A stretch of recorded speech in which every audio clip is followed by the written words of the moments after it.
Welcome to Of Knights and Pilgrims, a podcast about Edmund Spenser's The Faerie Queene by Christian Leithart and David Grubbs. In our first episode, we talked about some of the reasons why you should read The Faerie Queene and why we are such big fans of the poem. In this episode, we're going to give some background to the composition of the poem, why Spenser wrote it, and then we will also talk a little bit about the backstory. Because like many of these epics, he just throws you right into the middle of the action, and you don't really know the characters, and so we will explain them to you. It probably won't be until the next episode that we actually get into talking about what's happening in the poem. That will be the fun part, but this is also going to be enjoyable. If you are reading, well, I guess most of the time the poem is published with some accompanying material at the beginning. There's a foreword, usually, that Spenser wrote. I don't know if it was actually sent as a letter, but it is called The Letter to Raleigh. And which Raleigh is this? This is like the famous Sir Walter Raleigh. Walter Raleigh, yeah. From the Elizabeth's court. Yeah. Yes. And in that letter, Edmund Spenser kind of explains to Raleigh what the purpose of the poem is. And again, I don't know if this is supposed to be a private letter or if it was meant to be published with the poem to kind of like a forward. I don't actually have a good sense of the connection of the letter to the text. Pretty much every good edition of the Faerie Queene that you can get nowadays has the letter to Raleigh in it. I don't know if it was printed with the first editions of the Faerie Queene. At some point, I think it became a thing to publish the letter along with the Faerie Queene, but I don't know. I couldn't tell you when that began to be the case. I think Milton must have read it because when John Milton talks about Spenser as a teacher, he uses almost the same words to instruct and to delight that Spenser uses in the letter, explaining why he's doing what he's doing. So it seems Milton, who was about 80 to 90 years later, he seems to have been familiar with the letter, or at least with the idea behind the poem. Well, which is one of the major ideas in the Defense of Poesy. Mm-hmm. By Philip Sidney. So maybe I would not be surprised if by the time you got to Milton's day, if the letter was one of the things that was commonly printed along with it. In the online edition that I'm looking at, the way that it's formatted on the page is approximating an archaic publishing format with different letters of centered text and so forth. Letter of the authors expounding his whole intention in the course of this work, which for that it giveth great light to the reader, for the better understanding is hereunto annexed. All right, like that language itself is telling you we are printing this letter with the Faerie Queene so that you can better understand it. Yeah. I don't know if that's a first edition thing or it might be a second edition thing. Yeah. Because in the first published edition, it was just books 1 through 3. And then in a later edition, the remaining text of the Faerie Queene that we have was added. So possibly it's a second edition thing. But So I think I think you probably know more about the political context that he's writing in, and he's sometimes looked down on as he's kind of like trying to like flatter his way into Queen Elizabeth's good graces by putting her in his poem. And there's some of that to an extent, but I think it might be helpful to describe some of the how poets earned a living back then and what he was trying to do and what role poetry played in the society and all that stuff. Do you want to talk about that a bit? Yeah. So we're in the reign of Queen Elizabeth, the daughter of Henry VIII, her rule coming after the rule of her sister Mary and her brother Edward. And if you know anything about that historical period, there was just sort of the whiplash from sickly but very Protestant Edward to not sickly and very Catholic. Mary, just the whiplash, and even that is downplaying the suffering and the difficulty for English subjects during that period. What do we believe? What is safe to say? Who are we allied with? And then Mary dies, and her heir is the last surviving daughter of Henry VIII, Elizabeth. Elizabeth comes to the throne, and she is a Protestant. She's got to be, or she's not legitimate. Okay. I'm not gonna get sidetracked into the whole Yeah. political situation. Yeah. So I won't ask why Mary was not illegitimate. Or being Elizabeth. a Catholic. Well, No, you said I said Elizabeth has to be Protestant, or she's not legitimate. right. Is that what I meant? Is that what I said? No, that is what you said. But Mary was Catholic, and yet Mary insisted on that her mother's divorce was illegitimate. Oh, I see. Okay. All Gotcha. right. And actually had Elizabeth declared illegitimate. Gotcha. Okay. But after Mary's passing, Elizabeth's legitimacy is reasserted, but that's kind of dependent on the break from the Church of Rome being back in force. So Elizabeth reestablishes Protestantism, and very pointedly marries nobody, with the result that there is no foreign marriage alliance being made that hitches England to either of the religious war factions in Europe, with the result that there is a kind of studied relative peace that goes on during her reign, a very long reign. And she was beloved for the stability that she brought, the grandeur that she brought. The court of Elizabeth was a fancy, fancy place. And it's in that context that Spenser, like so many other poets, is producing his art. There was no publishing model by which an author could support himself in the way that we have now with royalties. Instead, the way an artist worked was through patronage. Find someone who is socially important, famous, and also rich, who can be persuaded to remunerate you for attaching your artistic production to their public reputation. And it seems like if you're going to do that, Mm-hmm. one of the people it makes the most sense to do that with would be your sovereign.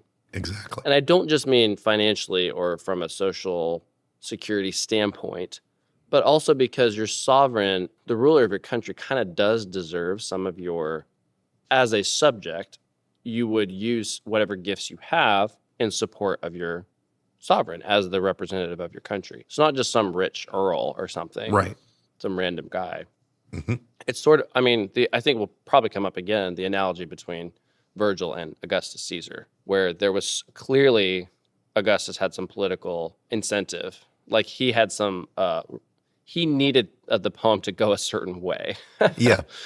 But that didn't necessarily mean that Virgil was completely selling out. So I would say would you say the analogy is somewhat similar here, that Spenser, even though he's seeking the patronage of the queen, is not necessarily selling out completely? Yeah. You shouldn't think of him as some kind of toady. Well, and we use the expression "sell out" today, but patronage meant finding someone important who was willing to support you while you're producing art, which otherwise is not lucrative. Yeah. That's just the way art worked. To say selling out implies that they could somehow function in any other way, which they couldn't. Also, it would imply that Spenser somehow didn't think that Elizabeth was a good queen who ought to be honored and admired.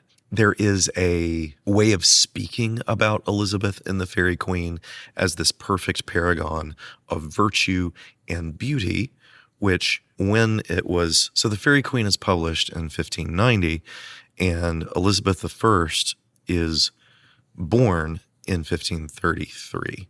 So math, she's 57. She's no longer marriageable in the sense that she would not very likely at the age of 57 be able to produce offspring or an heir for whomever she married. She is at this point, she's still got some years of reign to go, but she is towards the end of her reign. But it was the fashion, it was the custom within the court to continue to speak of Queen Elizabeth as if she was still the radiantly beautiful Virgin Queen of her youth. And she had a very carefully followed makeup and beautification routine that helped to maintain that illusion, maintain that impression being made. Her clothes were beautiful. She was surrounded by beautiful people, and it was the custom to praise and to continue to praise Elizabeth even well into her age, as in the same way that they did when she came to rule in her 20s. So was if Spenser's seeking her patronage, I don't actually know when he was born. So is this a matter of desperation, or I know that from a young age he was writing poetry. Was he seeking patronage elsewhere and then decided on Elizabeth, or was this like years in the making? I know he served as a government official for a while in Ireland. Do you know about his political career? He was born around 1552, 53, somewhere around in there. So he was born about 5 years before her reign, before she began to reign. So he was therefore also 20 years her junior. When he writes this, Spenser is actually already an established poet. He'd written actually very well received, very popular set of poems called The Shepherd's Calendar at this point. I'm not sure if he had yet published his Amoretti and Epithalamion yet. I think they're a little bit later, but I'm not Okay. 100% sure about that. Well, in any event, he's already on the map as an Elizabethan poet for this one other set of poems. They're pastoral verse, as the title Shepherd's Calendar implies. And he's following a tradition, probably consciously following a tradition of famous poets like Virgil, who became famous for writing pastoral poetry, meaning countryside poetry. Is that the Georgics? Yeah. And then kind of become showing off their skill with these kind of country poems, praising nature and the seasons and stuff like that. And then kind of turning to their more serious work later on. So it was kind of this done thing. Do Hesiod before you do Homer. Exactly. Yeah. So it's not unusual for him to seek patronage from Elizabeth, and the degree to which he flatters her isn't unusual in the Faerie Queene. It's simply the way the Elizabethan court spoke. It would be in fact extraordinarily unusual for him to acknowledge the Queen's age. Mm-hmm. and so forth. That would be gauche, and would definitely not win him any favors from anyone. To the old Queen. Yes. Yeah. So he absolutely is making a play for Elizabeth's patronage, but not just Elizabeth's patronage. Right. And well, one thing I think is maybe that I think is worth pointing out is that in the letter to Raleigh that we mentioned, he doesn't start with, "This is all written for the sake of Queen Elizabeth. I had no other reason for writing." Exactly. He explains he's got this whole project he's working on that he has dedicated to Elizabeth and kind of woven her into the story as a kind of background character. She's not really the hero, although, as we will see, she's actually figured in multiple allegorical characters, not just one. But there's one primary allegorical figure that is representing her, who is very much a background. I mean, it's the Faerie Queen. It is the sovereign of fairyland, but she doesn't play a role in the adventures that they have. But the actual purpose of the poem, according to Spenser, is it's for instruction. He's writing to Raleigh, and he explains, I've written this allegory, and my goal, and this is a quote from the book, the general end, therefore, of all the book is to fashion a gentleman or noble person in virtuous and gentle discipline. Gentle meaning gentlemanly. So I am writing this long poem as an educational poem to teach people how to be virtuous. Mm-hmm. Yeah. Which is, again, another long-standing tradition of shaping the character through poetry. Sidney talks Mm-hmm. about this. And, I mean, there would be a lot of precedent for this. But what's funny is what follows after this kind of dedication, if you continue to read the poem, is this very crazy... it's not Alice in Wonderland, like you said, but there's a lot of wacky characters in it. Yeah. And the idea that this is what you read to become a gentleman is pretty funny, actually. I think the idea is that you get pulled in by the action. Yes. By the pageantry, by the you in the last episode you talked about how visual he is. You're drawn in by the lush colors and the epic scenery as he's describing it, in much the same way that if you entered the court of Elizabeth, you would be swept up by the pageantry, by the clothes, by the tapestries, by just the grandeur of it all. And I think that's... Once you're there, he's also got something to show you. Well, and I think it's not just like a hook. He's not just baiting. It's not like you have a funny slideshow to get your students to pay attention and then you teach them a dry lesson. The way he's writing here, it seems to be that by delighting, I will instruct you. And he compares he basically says, other people have tried to write instructional treatises, but they're too dry. I could have just written down what I want you to know, but instead I'm going to put it into what he calls historical fiction.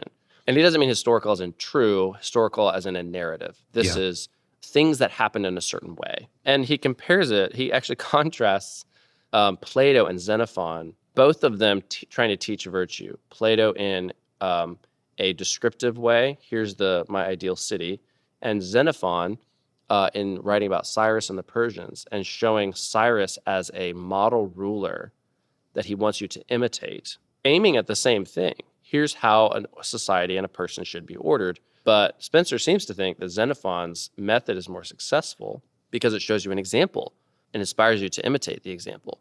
There's something really insightful there, I think, for educators like we are, but also for storytellers. There's I think, an interest right now in the world, especially the world of classical education, of incorporating beauty in. How do you shape people's loves and desires through stories? And this is, from 400 years ago, Spenser's doing the same thing. I'm going to write this adventure tale, and in reading the tale, you will be educated. It's not you take it and then you abstract a part of it, but by being delighted in the story, I think that he's saying you will be instructed. He is, to use the expression from the hymn, he is tuning your heart. Mm-hmm. Exactly. By making what is admirable also beautiful, or where error, where the morally wrong is, it seems beautiful. He wants to penetrate that illusion, and expose it. Right, and I think this may explain some of the allegorical element to it. In the medieval era, there's quite a lot of displays of virtues and vices, whether in theatrical performances or in masks, which is it's kind of like a theatrical performance with a point to it. Mm-hmm. So I think people were used to seeing these virtues and vices figured as characters. Like we might talk about the hero and the villain, that kind of thing. You're supposed to want to be like the hero or want him to do the right thing and want the villain to be punished in some way. Mm-hmm. There would be these medieval stories like that. So he was probably very used to the idea that a story would instruct you. And I think you can see some of the borrowing of displaying certain characters. And I think for Spenser, it's interesting because so many of his bad characters appear good at first. Yes. Which in a kind of a pageant, you can't you don't see them happen over time. Right. If you just have a pageant, you have to see the evil character be evil. But if you're telling a story, you can have them appear good at first and then be revealed to be evil. And he does that quite a lot, where there's someone that seems good at first, and then over the course of the story, their true nature is revealed, Yes. and they become despicable and vile. And their appearance actually changes to represent that. I feel like we've veered away from patronage a little bit. I'm not sure Well, I mean, we've gone with, so yes, patronage is a thing.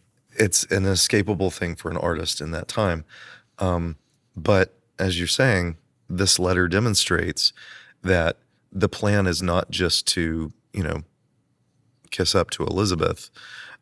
He's not just the kid who wants to be teacher's favorite. He's actually got something to say. And this notion that it's to fashion a gentleman, or noble person in virtuous and gentle discipline, the notion that the gentleman or the noble, that person who's, the blue-blooded titled person, who Elizabeth's court is composed of these people who inherited their position, nonetheless they may be noble by birth, but not yet noble by action and intention and thought and word. They might be a gentleman in the sense that they're born with a title and an estate and an income, but that does not make them gentle, courteous, civilized. And so the notion that nobility of birth is not nobility enough, you must also learn to be what you are, is important in the Elizabethan court. Is there any evidence to suggest that this actually happened ever? So in the late 19th century, early 20th century, there was all these books written for kids to kind of show them models of behavior. And that's kind of where we mentioned the last episode with stories from the Faerie Queene and Pilgrim's Progress and all these things. It's like, here's a model of behavior for kids. I think you and I love the poem because we feel it working on our imagination. And I can say that, for me at least, the despair episode in book 9, I think that's been something I've latched onto. But I'm really curious to know if anybody, was the poem ever actually referenced in the way that he intended it to be? Or was it, like we talked about last time, just this sort of undercurrent of shaping people, not really publicly? You don't have whole nations saying, oh, yes, our entire curriculum is built around the Faerie Queene. But I'm just curious, I think there are people trying to do this now. There's a lot of discussion that I hear now. Stories are going to shape your loves. So we have to make certain kinds of movies, certain kinds of books. And Spenser's trying to do that in a way that's an exciting story and it's going to shape you. I'm just wondering, did it work? Did it work? I really don't. Did it catch on? So it was printed, but I don't have a good sense of what the publication history of, we don't have Elizabethan sales records.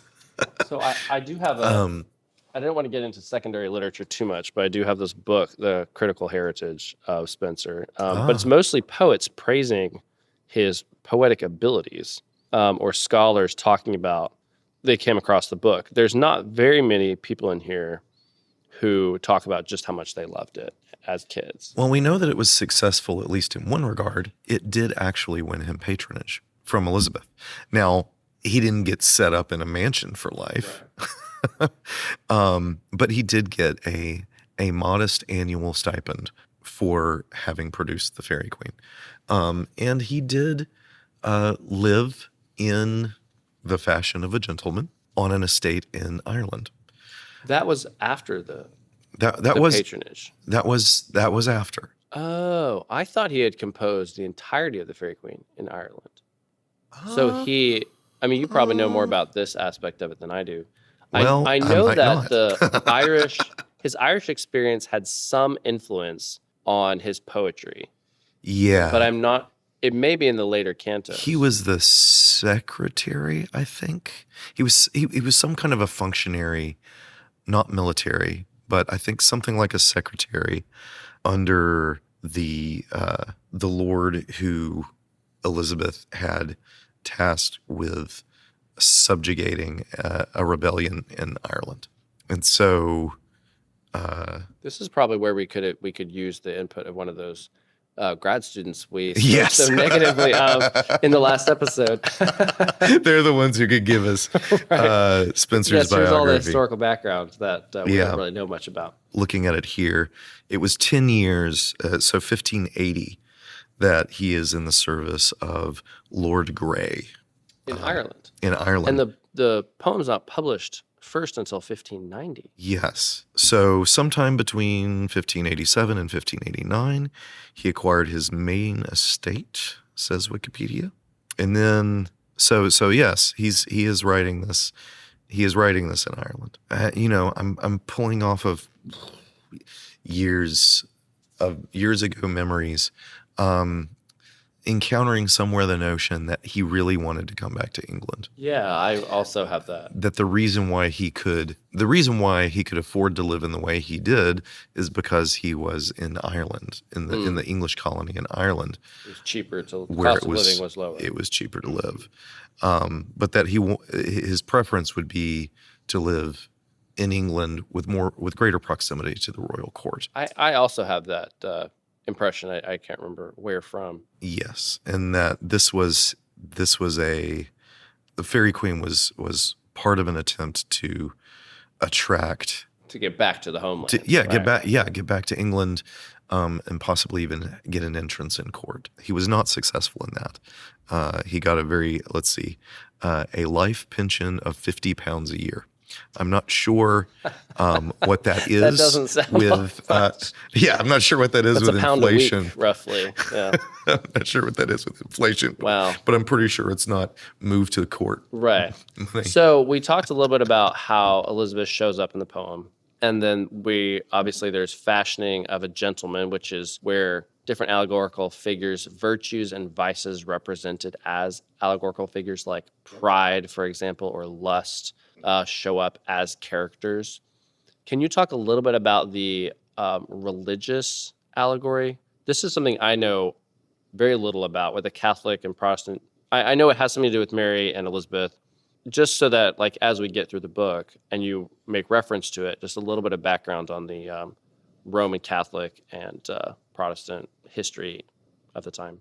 So Spenser is a Protestant. He is adamantly Protestant. Things that smack of Romish popery. Rosaries, icons, things like that. Yes. He's going to take a swipe at. Yeah. Even monks kind of had negative. Yes. Yeah. And we're going to get into book one book one's the place where you encounter that most. But there's a few different layers. So there's the layer of the narrative where you have a knight pursuing adventures. Then there's the layer of the virtue, which is being modeled and tested in different ways. Sometimes the knight actually has to be that virtuous in that way. Sometimes the knight is encountering and being helped by figures that represent qualities that assist the virtue, so that there's a secondary level at which the virtue is being represented, or alternatively, they are struggling against characters that represent enemies of the virtue. So there, the knight is not, sometimes the knight of holiness has to be holy. Sometimes the knight of holiness represents holiness by fighting that which is the enemy of holiness. He is actually being fighty in that moment. Right. Yeah. He's being martial. He's being violent and aggressive, but he is representing holiness, needing to fight that in order to be holy. So at that level, that's where the allegory of church history, or the allegory of religion, is, particularly in Book One. The Knight of Book One, the Red Cross Knight, or Saint George, represents holiness and an individual soul journeying towards holiness. He doesn't start holy. Right, which I mean, so I think these are the things that I think interest me the most. So maybe we could. I do want to come back to that. If you could, like, just talk about the Roman Catholic aspect Yes. of it. Yeah. So at one level, he's that. And he is escorting a princess named Una, who represents the one true faith, which, for Elizabethan Spenser, cannot be divorced from the arguments in his own context about which church represents the one true faith. So that we will get Una, the true, contrasted with those who make similar claims to represent what Una represents, but they are not the one true. They are someone else. They are something else. So you have the knight. So similarly to the Christian in Pilgrim's Progress, the knight is tempted by certain things, but so he's tempted by like the good woman and the false woman. But equally, the good woman represents the Protestant faith, and the false woman represents the Catholic faith, at least insofar as it is wicked, which in the context, it kind of represents the false religion, you know? Yes. This is Elizabethan England when the strongest Catholic power in Europe, Spain, has already tried to invade you. Yeah. With lots and lots of boats. Yeah. And because of a storm at sea, failed, which was interpreted as God's provident defending of England. Also, the reigning Bishop of Rome, the current Pope, has basically had openly declared Queen Elizabeth as a legitimate target of Catholic assassination. Oh, wow. Okay.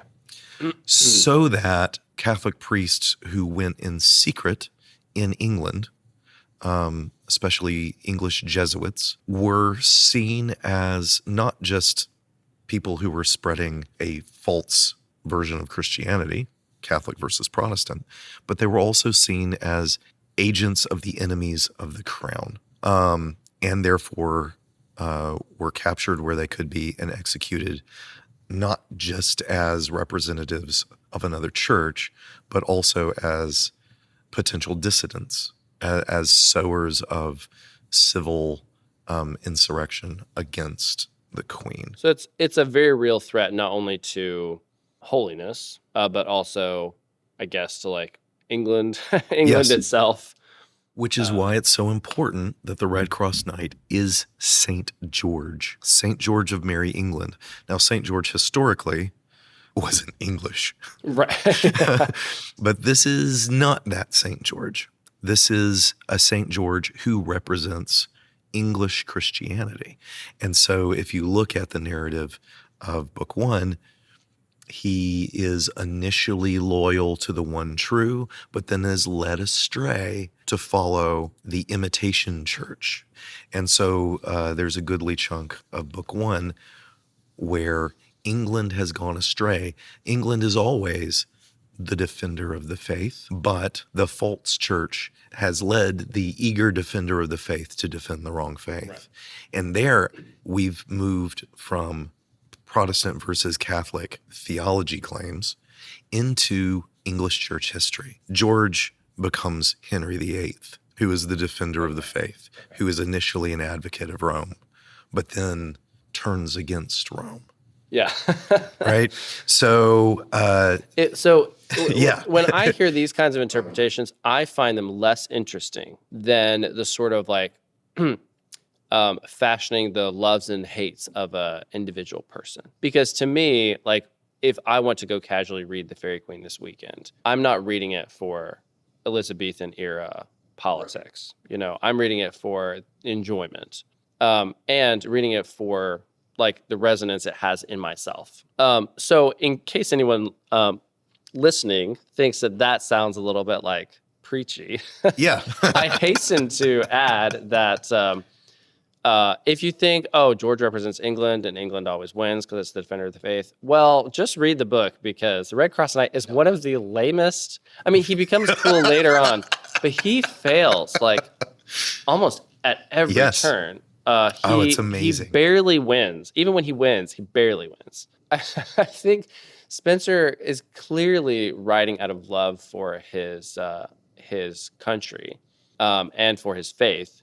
But he's also telling a realistic story about a guy who's trying to be a hero Yes. and constantly failing and having Yes. to be dragged out of problems by other people, like Prince Arthur, who comes along and has to drag the Saint of England out of a pit that he's been stuck into. So all that is, the adventure story is still present, but there's all these other elements swimming around underneath. All of those things together, I think, make they make it a very rich story, maybe because Spenser's balancing all of these simultaneous things. So he's pulling from all these different images, different ideas, and playing with them in a way that actually enriches the story itself. And those levels are not always present at every time. As you said earlier, Elizabeth is present in the text as the Faerie Queene, but she's also present in at least one other female character. And I would argue that she's actually present in many female characters. Sometimes with the label on, say like, this represents Elizabeth. Right. Sometimes without the label on.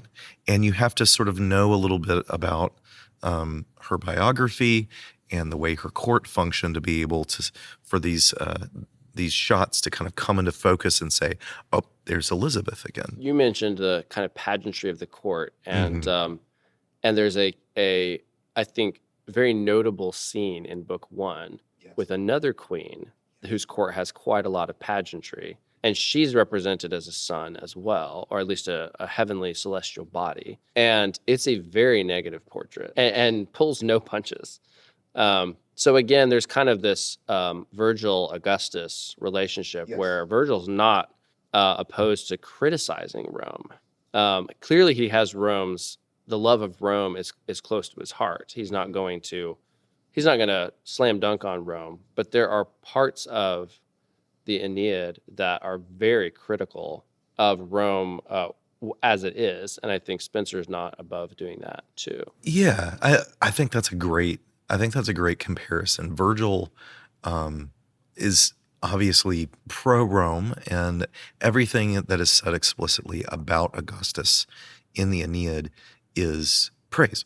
But Virgil is also presenting himself as a counselor. And so models of good and bad governance, of good and bad counsel, of ways a leader ought to be, ways a leader ought not to be, are presented, but not in the pointed way of an editorial in a newspaper. Augustus ought to do this or ought not to do that. Instead, it's presented in the form of principle and model, so that if the Caesar sees himself mirrored in the Aeneid in a way that is negative, it's your own fault, Augustus. It's not labeled, and there's the possibility of saying, "Oh, I shouldn't be like that." Right. And I think Spenser is doing exactly the same thing. It's like when the Pharisees get so upset at Jesus because he's portraying them in the story as a certain kind of person. But then you think, wait, how did you recognize yourself as that character? Because you know the way that you're behaving. Yes. So there's some of that. And I think that's one of the things that makes the Faerie Queene rich, is that it's not a one-for-one. Here is wisdom. If you resemble wisdom, you are wise. If you resemble folly, you are foolish. Which one do you resemble? And then kind of presenting these questions. So I think Elizabeth in her most positive form is closest to the representation of glory, or Gloriana. In her negative form, maybe closer representation of pride, or a veneer of glory. And if the queen were to read that and go, hey, how come you represented me as this wicked queen? He would go, really? Do you think that was meant to be you? Because maybe you should examine it. He probably wouldn't have said that. He doesn't strike me as someone who's like super forceful. I don't know that he ever actually got to sit down and have any of these conversations with Elizabeth.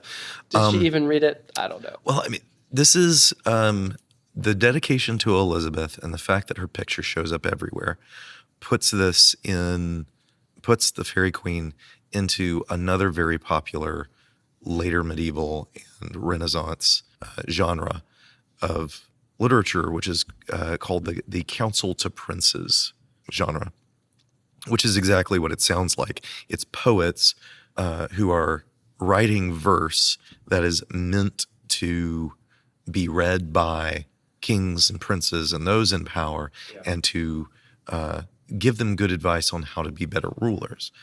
Some of it's very explicit, like the Middle English Mirror for Magistrates, it's like straight up in the name. Spenser's is a lot more subtle. It's like you said, he's filled the poem with mirrors. And if you happened to see your face in one, it's your own darn fault. it's not labeled with your name, and you have the chance to turn away from it and find your face somewhere else. Right. And I think that's if you read Faerie Queene as in that Mirror of Princes, Counsel to Princes genre, then he's constantly inviting Elizabeth to live into her own press, live up to your reputation. I am saying that you are the most just, most gracious, most beautiful, most true, most chaste Queen of England, glorious Empress. Be it. Do not seem it, but be it. Yeah. I mentioned already that I think there's discussion right now about the way that stories shape us and the way that they make us want to be certain ways. And I think that is so key, to have these made up figures that represent, they're realistically drawn people, but they have certain qualities that you would like to grow up into. So I think I've mentioned already, I'm reading The Fellowship of the Ring right now, and there's so many characters where you're like, I would love to be like that someday. Like one of the things that keeps coming up is the hobbits are always singing these songs while they're journeying, and all of them are written by Bilbo. Yeah. And you just think, how great would it be to be this old guy who's just constantly writing poems and making up songs that then your nephew and all of his friends sing and recite to each other just as pure entertainment. I just think that that's unlikely I'll ever be that. But what a great thing to shoot for. You know? See, I was going to say Strider, but for you, Bilbo the poet is the aspirational Strider was figure. also just his, and I just mean like the cool things he can do, like the sort of Viggo Mortensen style stuff. Right. But I just mean like his character, the way he responds to things, his humility, which Viggo doesn't have very much of. He doesn't communicate that very well. His is a lot more moody. Yeah, exactly. Let's go back to the structure of the poem and what Spenser, how he structured the poem, like what you'll see when you open the book, but also what he was intending to do with the books. I think last episode we mentioned he had this plan to write 12 books, each of which was associated with a specific virtue that the reader was meant to kind of be tracing and maybe learning about and growing up into over the course of the story. So we've mentioned the first book is following a knight called the Red Cross Knight, and his virtue associated with him is holiness. He is kind of revealed in the story to be St. George of England, but he's almost entirely called the Red Cross Knight. As a representative of holiness, he goes through all these adventures and often does not act holy at all. But, over the course of the entire story, kind of shown a picture of what holiness looks like, kind of holiness through time. And then we move on to the second book. We have a different knight who's the main character, a different virtue. That's Sir Guyon. Sir Guyon, the Knight of Temperance. And then we move on to the third book, and we have a new knight that we're introduced to named Britomart, the female knight showing the virtue of chastity. And then we move through different knights in each of the different books. And it gets a lot more messy as you go, where some of the previous characters show up again. Yes. The first book is pretty airtight, but then Red Cross shows up again in the later books, and then once you get on, the quests kind of start to bleed into each other. Yeah. And throughout all of these, you have the figure of Prince Arthur. He's not yet King Arthur. Arthur is roaming around, assisting these knights, aiding them. And there's this other element of the story where Arthur is meant to represent what Spenser calls magnificence, but what I believe Aristotle calls magnanimity, which is meant to be the kind of culmination of all the virtues together. So there's almost this implication that Arthur's sort of gleaning from each of these knights, these different qualities, because he's not learning the lessons they're learning, but he also is on a quest of his own. There's just so the figure of Arthur in the story, is he their king and they're all going to become like his like his entourage? Not really, but and he's sort of above them in some ways, but he's also learning. I mean, he's himself. literally dressed in diamonds. I mean, the guy is The walking diamond around. shield. Oh, it's bananas the way that he's described. He must have looked like a walking disco ball at all times. With a dragon on his head. With a dragon helmet. So his quest is he's in love with the Faerie Queene, and he's on a quest for her, which is not part of any Arthurian lore. So it's kind of just pure Spenser. So anyway, he's woven throughout, but I don't want to get too sidetracked on Arthur. We can talk about him when he shows up in the story. Yeah. I mean, it is worth talking about him because the overarching goal is, why am I developing all of these virtues? Why am I working on each of these virtues? The 6 that are in the books that we've got, and then the 6 more or 18 more, depending on, which plan you're talking about. Why are we doing all these virtues? Why are we working on them? Because we want to be great, not to seem great, not to look great, but to be great. And that greatness is what Prince Arthur represents. Mm-hmm. He is the one who is actually great. And to actually be great is to have an aspiration, which he can't just be static. Yes, which Gloriana, the queen of fairyland, represents. She is the aspiration of the great. It is fascinating that Arthur, who's kind of the culmination of all these virtues, is himself a character. He's not just sitting on a throne somewhere where all the knights kind of aspire to be him. He is kind of down in the mess and fights people and rescues them, and like he's active. He's incarnate, I guess, in a way. Yeah. Well, because in the vision that Spenser presents, to be great is not an end. Right. It's a process. Yeah. Well, not just a process, but it's not. You don't become great and then rest on your laurels. You are great for something, right? And Gloriana represents that. Now, Arthur is also from Britain, and as we read, we will find that there is a historical Britain that is actually in that weird space between Roman Britain and Saxons are arriving, like that historical post-Roman Britain. Mm-hmm. Pre-Anglo-Saxon conquest context of the Arthurian stories is actually happening somewhere else. The events of Fairyland are happening simultaneously to also these historic events where Arthur's actually doing. So some of our knights are from Britain and are human. George is from, the Red Cross Knight is sort of he's a foundling, right? Yes. He's been snatched from England and raised by fairies. As fairies do. But Sir Guyon is an elf, or from Fairyland. He is an elf. Yeah. So I think it's really, really cool that there's this mix of humans and elves, some with backstories that anchor back into this sort of Arthurian context, and some who are exist in this fairy space. I could just imagine someone listening to this, like who's never read the book, going, "What kind of book is this? This is all over the place." The answer, that is true. Yes, it is all over the place. In chivalric romance, fairies exist. Morgan Le Fay, like her name is literally Morgan the Fairy, but she's a human. What is happening? In most of the versions of the story, she is actually half sister to Arthur, but she's called Morgan the Fairy because she interacts with Faerie. Faerie is in the medieval sources, especially in chivalric romance. It is a kind of coterminous. It is a world that borders our own.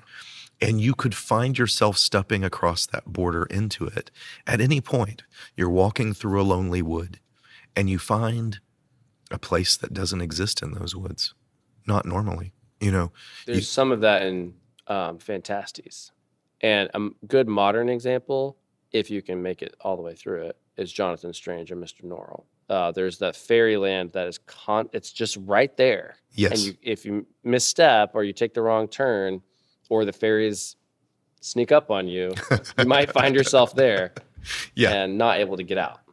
So Spenser is playing with something like that. Fairyland is not necessarily a geographically established place in our world that you can cross this sea and get to. It's that knights on adventure find themselves there.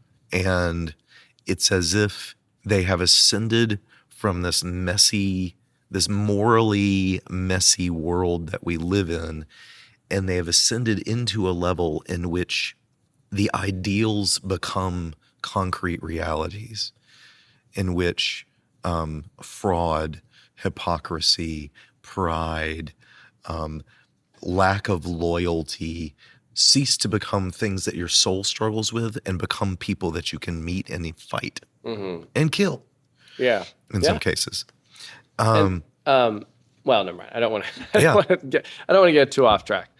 But yeah, well, I think we can maybe point out it's a pretty well established. I feel like maybe, like you mentioned, William Morris, in the last episode, maybe one of the first who is establishing a separate realm, or Tolkien, definitely, that there's has its own history. This is not a kind of place where you sometimes accidentally find yourself. It's not like Narnia, where you just walk through a door and you're there.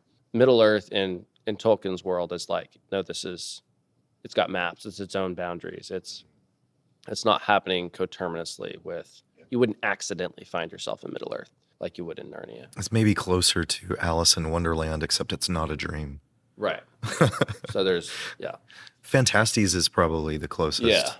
Yeah. One thing that I was just thinking is that how unusual would this have been for the original readers? Because we've been talking about later books that do this. I've been struggling to think of earlier books that do this, other than the chivalric romances. Right. And coming up pretty dry. And unless they had read Mallory or some of the various chivalric romances in French, do you mean, or translated in English, the notion of Faerie being this coterminous place that they could get into. Gotcha. The explanation of that. Like a sort of parallel universe kind of thing. Yeah.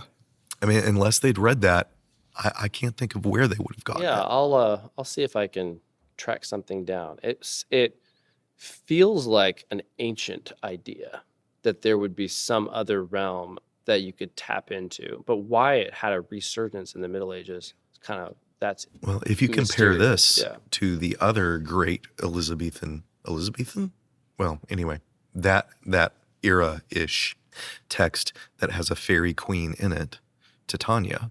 Mm-hmm.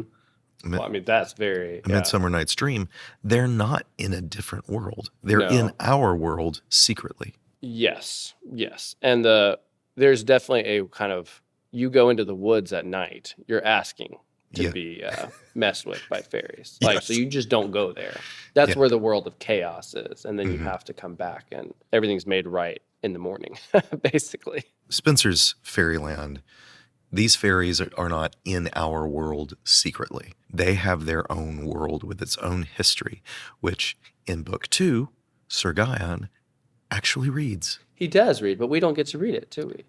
We get to read a goodly chunk of it. Okay, yeah. And it's... let's not spoil it. Let's not spoil it. Well, we're getting over an hour here, but we need to... I think before we get into book 1... we should talk about what actually you'll find. So this is, we've been all over the place this episode, but so it's divided into books. Each book follows a knight's quest. So you get to meet the knight, you follow his adventures, he interacts with other characters. Usually there's monsters, other antagonistic knights. Each of the books is divided into 12 cantos, and each canto is divided into a certain specific number of stanzas. I haven't counted lately. Is it a consistent number? No, it's not. My bad. It's not. So anywhere from 40 to 55, something like that. Okay. And the stanzas are consistent. So Spenser came up with his own stanza form that he uses. We don't have to go into it now. The Spenserian stanza. Spenserian stanza, which is not super popular today. It's used occasionally, but it's not super popular. And then each of the cantos is preceded, kind of like in Milton's Paradise Lost, by a 4-line argument. That's just sort of a summary of what's going to happen in that chapter. Prior to Canto 1 of each book, there's a short introduction to the book, a kind of invocation of the muse, where he is borrowing heavily from other poets. I feel like these opening lines of Book 1, the forward to Book 1, are almost taken straight from Virgil. I can't think of the exact, I'm sure it's one of the Georgics. But it starts, "Lo I the man whom Muse whilom did mask, as time her taught in lowly shepherd's weeds, am now enforced a far unfitter task for trumpet stern to change mine oaten reeds and sing of knights and ladies' gentle deeds," who's describing himself as a lowly shepherd dressed in shepherd's clothes, who now has been inspired by the muse to sing of knights and ladies.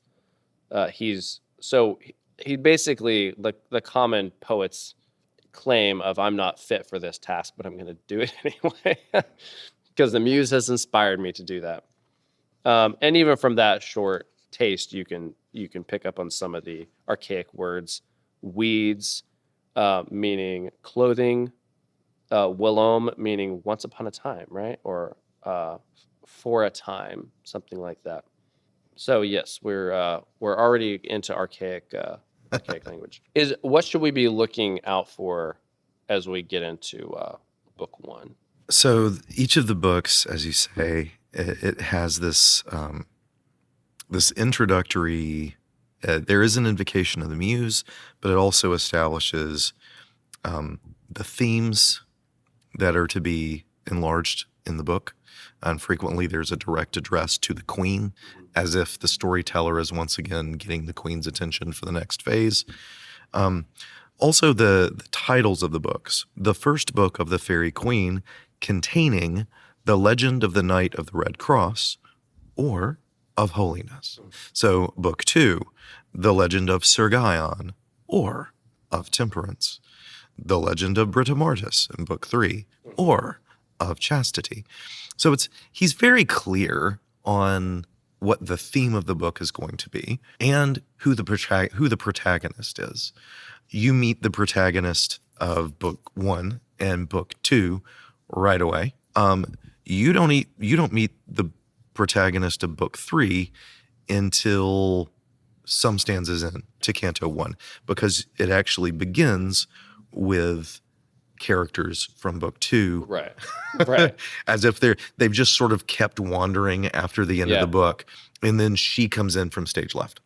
But you know to look for her. Right. She's named in the title. That's very clear. Also, it's super helpful that at the beginning of each canto, as you said, there is an argument, a quatrain, a little 4-line synopsis of what happens in that canto.